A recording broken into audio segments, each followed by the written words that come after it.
guys, anditomboziva kuti chii chiri kuitika namakoti. Akangotsamwa but chaari kugona chete kuuya kuzorara pamusoro pangu so kwani munhu akagumbuka auye kuzorara pamunhu. Musoro wangu nechest chako hazvinambokumbukira. Saka chii but ndati tiite vhidhiyo ndibvunze vanhu ndivaratidza kuti something pane chiri kuitika because I don't understand nonai. Sakubvunzwa nichatadzotaura nyaya yangu. Taura kanyaya yako. Pabvirira nekubvira kubva patapinamba muna mwanga chimboinga songo yaBaba Harare yavakaimba izvezvi. Chii chiri kunakidza? Ndisati ndakambokunzwa uchiimba songo yaBaba Harare tetema chiti izvezvi pawakachinja izvezvi wakuimba masongo avo sange meno. Boss. Guys, akaoma because of gospel andikunakirwa nayaBaba Harare ndikambokona kuti even kuridza songo yaBaba Harare asi ndakambokunzwa. Ndikuridza ngwani? Izvezvi nekuti vaimba gospel. Things we do for love. Baba Harare vakunamata. Saka jiti racho tichaimbirwa nani? Tichatambei? Chii? Chimajiti. Unoziva kuti uyu anzari kapfupi aimboimba jiti akasiya makadi kutsamwa. Anga asingaimbe saka zvinonakidza zvegeneration new. Izvi zvanhu achatambei. Alright, it's fine. Zvakapera izvozvo. Saka izvezvi zvanhu achata tikutaura zviri paground chiri fresh. Hapana zviri fresh apa. Zviri fresh Baba Harare ndovachangosiya izvezvi. Zviri fresh gospel. Tina vanoimba magospels vani. No. Wakanyatsowa ndidzo dzavo here? Ndakadzinza but iwe wakunyanya kungoti oko ndiye munhu wakungoimba magospel song ake. Pakabatwa ngoma. Ndogona kuimbira futi inonzi dzaukuda izvo dzekuti mimi ndipesura but for now gospel. Baba vanoimba vaya. Kuimba izvo zvavaimba zviri kuti hauchanamati. Ndomuchinyeperane. Madhanza ayaya vauda kutaura zvisiri izvo.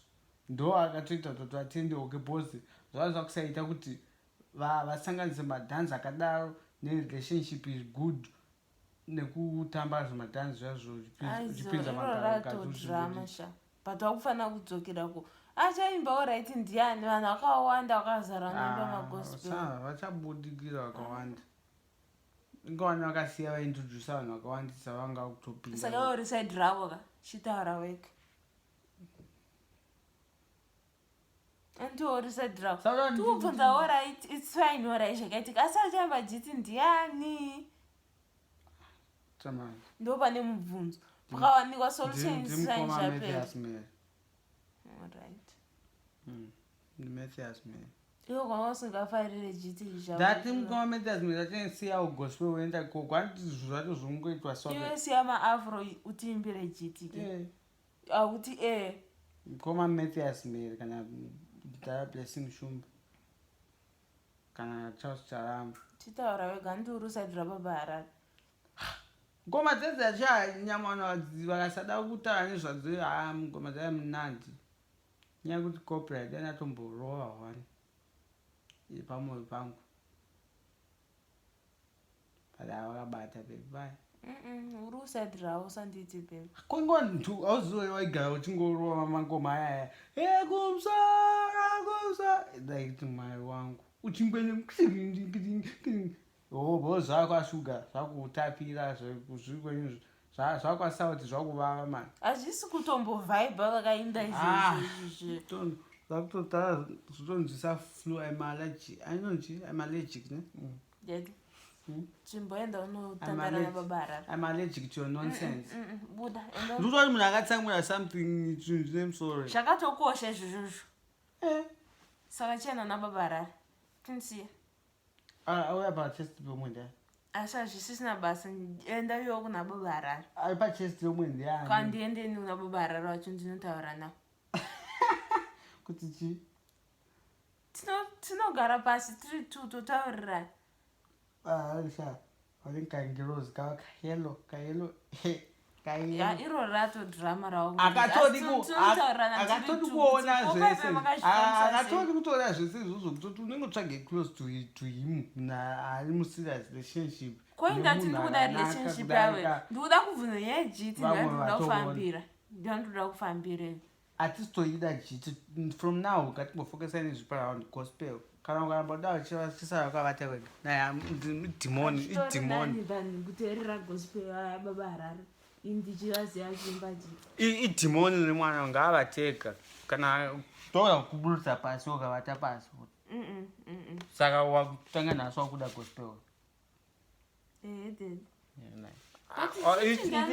taura baba harare makabata but handisi kuramba ndichataura izvozvo but chiti ndana chaimba mukoma Mathias mere vachasiya havambozvigone because dai vakatozvitakara vakatotengendedza mastreets but hazvichatoiti it's not like havazvigona oright ivo baba hararavo vabva kujiti zvezvivakagona handisi kuramba but the fact nekuti achatiimbira jiti ndiani since ivo varivo vari padhuze vakazvisiya meme ngavadzokera vachieneka dhati baba harare vakabata shabeta ndirare pasi than kusapota gospel yababa harare because jiti vanoimba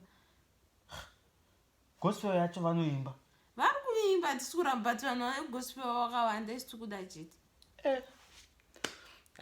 guys I don't know munhu angatsamwira jiti sure sanzo zvanga wakanyanya nguva yese ndichito ndakabatikana nekuti waenda kusaiti zvavo guys baba harare vakabata